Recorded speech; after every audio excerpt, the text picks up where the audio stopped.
وابتغوا من فضل الله واذكروا الله كثيرا لعلكم تفلحون সুবহান আল্লাহ পড়েন। আল্লাহ ডেকে বললেন, গোলাম যখন সালাত শেষ হয়ে যায় জমিনে ছড়িয়ে পড়ো, মসজিদে বসে থেকো না। আদেশটা কার? সালাত যখন শেষ মসজিদে বসে থাকার দরকার নাই, জমিনের মধ্যে ছড়িয়ে ছিটিয়ে পড়ো। ওয়াবতাগু মিন ফাদলিল্লাহ, আমার ফদল তালাশ করো, আমার রিজিক তালাশ করো, বেশি বেশি আমাকে স্মরণ করো। সুবহানাল্লাহ পড়েন। তার মানে ইসলামের বিধান হচ্ছে যখন সালাতের সময় হবে আপনি মসজিদে যাবেন, আবার সালাত শেষ আপনি আপনার কাজে চলে যাবেন। when you are done with your salah spread out to your workplace, কাজ শেষ তো আপনার কর্মস্থলে চলে যান। এটা হচ্ছে ইসলামের নিয়ম। নামাজের আজান যখন হবে সবাই মসজিদে ঢুকবে, সালাম ফিরিয়ে নামাজ শেষ সবাই মসজিদ থেকে বের হয়ে যাবে। শিক্ষক চলে যাবে স্কুলে, কৃষক চলে যাবে ফসলের খেতে, ব্যবসায়ীরা চলে যাবে শপিং মলে, মেম্বার অব দ্য পার্লামেন্ট চলে যাবে সংসদ ভবনে। যে যার কাজের মধ্যে সে তাড়াতাড়ি ইনভলভ হয়ে যাবে। সালাত শেষ, কাজে ঝাঁপিয়ে পড়ো। আদেশটা কার? তাহলে ইসলামে ইবাদতের অ্যাটিটিউডটা বুঝতে পারছেন? কাজের সময় কাজ, নামাজের সময় আওয়াজ করে বলেন, কাজের সময় নামাজের সময়। সুন্দর হয়েছে না বিষয়টা? ফাইদা কুদিয়াতিস সালাতু ফান্তাশিরু ফিল আরদ, যখন তোমাদের সালাত শেষ তখন জমিনে ছড়িয়ে পড়ো। জমিনটাকে আল্লাহ আমাদের জন্য উর্বর বানিয়েছেন। জমিনে বীজ রোপণ করে দিলেই এখানে ফসলের ব্যবস্থা করে দেয় কে? ওয়াল্লাযী জাআলা লাকুমুল আরদা যালুলান ফামশু ফি মানাকিবিহা ওয়া কুলু মির রিজকি ওয়া ইলাইহিন নুশুর। তিনি তো এমন সত্তা যিনি তোমাদের জন্য জমিনটারে ফ্ল্যাট বানিয়ে দিয়েছেন, সমতল বানিয়ে দিয়েছেন। এই জমিনের অলিতে গলিতে, বনে বাদারে, রাস্তায়, সাগরে, পাতালে, পাহাড়ে, বিভিন্ন জায়গায় তোমরা ঘুরে বেড়াও। সেখানে যে আমি আল্লাহর রিজিক তালাশ করো। সুবহানাল্লাহ। বিমান থেকে এটা খুব সুন্দর দেখা যায়, জমিনটা খুব ফ্ল্যাট দেখা যায়, সমতল। এই সমতল হওয়ার কারণে এখানে চাষাবাদের সুযোগ সুবিধা করে দিয়েছে কে? তাহলে বোঝা গেল এই জমিনটা সমতল এবং উর্বর, ভেরি ফার্টাইল ল্যান্ড। আমাদের সালাত শেষ আমরা কাজে চলে যাব, আবার আজান হলে মসজিদে ঢুকে যাবে। এটাই হচ্ছে ইসলামের নিয়ম। সাইয়েদনা ওমর ফারুক যখন মসজিদে নববীর ইমাম, তিনি ইয়ামান দেশের কিছু লোকদের সাথে সাক্ষাৎ করলেন। কোন দেশের? ইয়ামান। যুদ্ধ বিধ্বস্ত একটা দেশ এখন। প্রাচীন নগরী হাদ্রামাউত, বা'লাবাক, এই ইয়ামান দেশের কিছু লোকের সাথে তিনি সাক্ষাৎ করলেন। তারা গোল হয়ে বসে থাকে, নামাজের পরে যায় না, বসে বসে সুবহানাল্লাহ পড়ে, আলহামদুলিল্লাহ পড়ে জিকির করে। ওমর ফারুক ভাবলেন দেখি পরের ওয়াক্তে কি হয়। উনি আসরের নামাজে ইমামতি করতে আসলেন, এসে দেখলেন ইয়ামানের লোকেরা মসজিদের বারান্দায় আশেপাশে বসে আছে, সবাই যায়, এরা যায় না। মাগরিবের সালাতে উনি ইমামতি করতে আসলেন। ওমর ফারুক নামাজ শেষ করে দেখলেন সবাই চলে যায়, কিন্তু ইয়ামানের লোকগুলো যায় না। এশার সালাত পর্যন্ত তিনি ওয়েট করলেন। এশার নামাজ পড়ে চলে যাওয়ার সময় ওমর ফারুক দেখলেন সবাই নামাজ পড়ে কাজে চলে যায়, কিন্তু ইয়ামান দেশের লোকগুলো যায় না। ওমর ফারুক বললেন, মা বালুকুম মা খাতমুকুম, ঘটনা কি? কি হয়েছে তোমাদের? সবাই নামাজ পড়ে চলে যায়, কাজে যায়, তোমরা যাও না কেন? এখানে কি করো?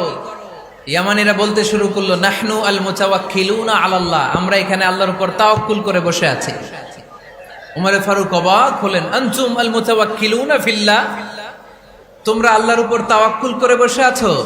তো এই যে সারাটা দিন ঘাপটি মেরে এখানে বসে থাকলে তোমাদের খাবার আসে কোত্থেকে? উপার্জন হয় কি করে? ইনকাম আসে কোত্থেকে? রুজি রুটি হয় কোত্থেকে? ইয়ামানি লোকগুলো বললো, আমরা এখানে বসে বসে জিকির করি, তেলাওয়াত করি, বুজুর্গের মতো বসে থাকি। আমাদের বুজুর্গিয়া জিকির দেখে আশেপাশের লোকেরা এসে আমাদেরকে খাবার দিয়ে যায়। ওমর ফারুক বললেন, সর্বনাশ, তাইলে তো তোমরা আল মুতাওয়াক্কিলুনা ফিল্লাহ নও, তোমরা হচ্ছে আল মুতাওয়াক্কিলুনা আলা বা'দিকুম বা'দা, একে অপরের উপর নির্ভরশীল। যারা প্লেটে করে খাবার নিয়ে আসে তোমরা তাদের উপর তাওয়াক্কুল করছো। কারণ তারা যদি প্লেট ভরে খাবার নিয়ে আসে তোমাদের পেটে কোনো দানা পানি পড়বে না। তোমরা আল্লাহর উপর মুতাওয়াক্কিলুনা আলাল্লাহ নাও, তোমাদের সাধ্যের সবটুকু করার পরে তারপরে তোমরা তাওয়াক্কুল করবে। কি সুন্দর ইসলাম। এক সাহাবী বললেন, ইয়া রাসূলুল্লাহ, আমি ওটে চড়ে এসেছি, তো আপনি তো আমাদেরকে তাওয়াক্কুলের ওয়াজ করেছেন, আমি ওটের রশিটা গাছের মধ্যে না বেঁধে যদি শুয়ে থেকে আল্লাহর উপর তাওয়াক্কুল করি, ওটটা থাকবে না? বিশ্বনবী বললেন, না, তোমার ওট থাকবে না, আগে রশি দিয়ে ওটটা বাঁধো। ইআকিলহা সুম্মা তাওয়াক্কাল আলাল্লাহ, আগে টাইট করে রশি দিয়ে গাছের সাথে ওটের রশিটা বাঁধো, এরপর আল্লাহর উপর তাওয়াক্কুল করো। এটার নাম তাওয়াক্কুল। চিল্লায় বলেন ঠিক কি না? আপনার পার্টটা আপনার করতে হবে, আপনার যে রোল, এই রোলটা প্লে করতে হবে। আপনার সর্বোচ্চটুকু করার পরে আমরা তাওয়াক্কুল করি একজনের উপর। চিল্লায় বলেন তিনি কে? ওমর ফারুক বললেন, তোমরা মুতাওয়াক্কিলুনা আলাল্লাহ নাও, তোমরা বের হয়ে যাও, খবরদার এরপরে কোনোদিন তোমাদেরকে যেন এই মসজিদের মধ্যে ঘাপটি মেরে গোল হয়ে বসে থাকতে না দেখা যায়। কারণ ফাইদা কুদিয়াতিস সালাতু ফান্তাশিরু ফিল আরদ ওয়াবতাগু মিন ফাদলিল্লাহ। ইসলামের বিধান হচ্ছে যখন নামাজ শেষ মসজিদে বসে থাকা যাবে? চিল্লায় বলেন বসে থাকা যাবে? যাবে না। সর্বোচ্চটুকু করে তারপরে আপনাকে বের হয়ে যেতে হবে। প্রতিদিন সকালবেলা পাখির বাসা থেকে দেখবেন পাখিগুলো খালি পেটে বের হয়ে যায়। আপনাদের এই এলাকায় পাখির বাসা আছে? কি পাখির বাসা আছে? হ্যাঁ, সব পাখি আছে। তো সকালবেলা দেখবেন পাখির বাসা থেকে পাখিগুলো খালি পেটে বের হয়ে যায়। বিকেল বেলায় পাখিগুলোর ওদর পূর্তি করে পেট ভর্তি করে আবার পাখির নিড়ে ফিরিয়ে দেয় কে?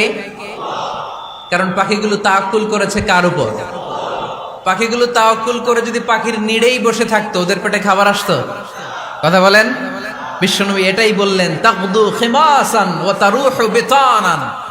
তোমরা যদি পাখির মতো তাওয়াক্কুল করো, মানে আল্লাহর উপর তাওয়াক্কুল করে জমিনে বের হয়ে যাও, তোমাদেরও রিজিকের দায়িত্ব নিয়ে নিবে কে?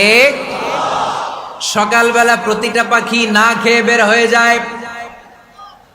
একটা পাখির পেটের ভেতরে কোনো দানা পানি নাই, কিন্তু আল্লাহর উপর তাওয়াক্কুল করে পাখিগুলো যখন বের হয়ে যায়, বিকেল বেলা পেট ভর্তি করে ওদর ভর্তি করে আবার পাখির নিরে পাখিগুলোরে ফিরিয়ে দেয় কে? পাখিগুলোকে আমাদের মতো খাবার জমা করে রাখতে পারে? আমরা তো 7 দিনের বাজার একবারে করে ফ্রিজে রাখি। পাখিদের ফ্রিজ আছে না? আছে। আমাদের অতিরিক্ত টাকা হলে আমরা ব্যাংকে ব্যালেন্স করে রাখতে পারি, অ্যাকাউন্ট করে রাখতে পারি। পাখিরাও তো অ্যাকাউন্ট করে রাখে না? না, প্রতিদিন না খেয়ে বের হয়। কালকে ওই পাখিটা কি খাবে, কোন জায়গা থেকে তার রিজিকের ব্যবস্থা হবে আল্লাহ ছাড়া কেউ জানে। এটার নাম তাওয়াক্কুল। এটার নাম কি? আমাদের সাধ্যের, আমাদের ক্যাপাসিটি, আমাদের ক্যাপাবিলিটির সবটুকু করে আমরা তাওয়াক্কুল করি একজনের উপর। চিল্লায় বলেন তিনি কে? এজন্য ইসলাম আমাদেরকে শিখায়, সালাত যখন শেষ বের হয়ে যাও, কাজে নেমে পড়ো। কাজে কোনো লজ্জা নাই, পরিশ্রমে কোনো লজ্জা আছে? যিনি রিক্সা চালায় এতে তার কোনো লজ্জা আছে? দিনমজুর, কুলি, ঠেলা গাড়ি চালায়, ছোট্ট ব্যবসা করে, এতে কোনো লজ্জা আছে? লজ্জা নাই। খেয়াল রাখবেন, লজ্জা হচ্ছে অলসতায়। লজ্জা কিসে? বিষ্ণু ঈসা ইসলাম বলেছেন, মা আকালা আহাদুন তুআমান কাত্তু খায়রুম মিন আইয়াকুলা মিন আমালি ইয়াদি। নিজ হাতে উপার্জিত খাবারের চেয়ে, অর্থের চেয়ে শ্রেষ্ঠ খাবার পৃথিবীর কোন মানুষ কোনোদিন ভক্ষণ করে নাই। চিল্লায় কোন সুবহানাল্লাহ। শ্রেষ্ঠতম খাবার নিজ হাতে উপার্জিত খাবার। ঘাম জড়িয়ে যে অর্থ উপার্জন করা হয়, যে ইনকাম করা হয়, এটা হালাল। আর হালাল খেয়ে দোয়া করলে কবুল করে কে? এজন্য খেটে খাওয়া মানুষ, শ্রমজীবী মানুষ আর মেহনতি মানুষদেরকে বিশ্বনবী খুব ভালোবাসতেন। তারা বিশ্বনবীর বন্ধু আর বিশ্বনবী ছিল তাদের বন্ধু। সুবহানাল্লাহ পড়েন। এত ভালোবাসতেন বিশ্বনবী খেটে খাওয়ার মেহনতি মানুষদেরকে। সব সময় বিষ্ণু ইসলাম তাদের জন্য দোয়া করতেন। এজন্য যারা খেটে খায় তারা কপালওয়ালা, তারা মুস্তাজাবুদ দাওয়া। তারা কি? মুস্তাজাবুদ দাওয়া মানে এমন ব্যক্তি যে ব্যক্তি দোয়া করতে দেরি হয় কিন্তু দোয়া কবুল হতে দেরি হয় না। আপনারা এখানে ব্যবসা করেন কে কে? দেখি তো, হাত তুলেন তো। ব্যবসা? মাশাআল্লাহ, অনেক ব্যবসায়ী আছে তো দেখি। আচ্ছা, হাত নামান। চাকরি করেন কে কে? চাকরি? চাকরিও তো অনেক করে দেখি, হাত নামান।